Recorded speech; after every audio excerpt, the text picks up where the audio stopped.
In this video, I'm going to be going over what is point of view. Point of view is the angle from which the story is being told. To figure this out, just ask who's telling the story. There are three primary point of views. There are more point of views within each of the primary ones. The primary point of view consists of first person point of view, second person point of view, and third person point of view.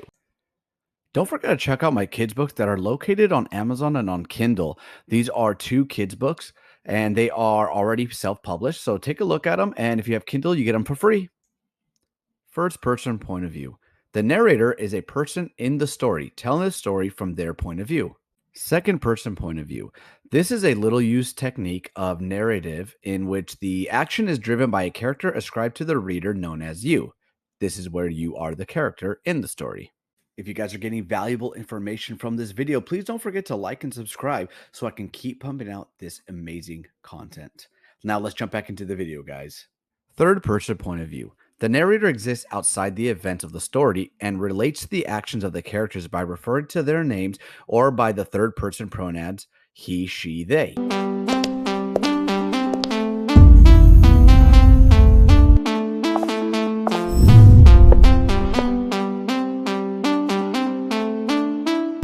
Please don't forget me. Thank you guys for watching this video. I hope you really got some valuable information from it. So don't forget to like and subscribe and check out these other videos that I have to help you with your writing and getting you a successful story. Thank you guys.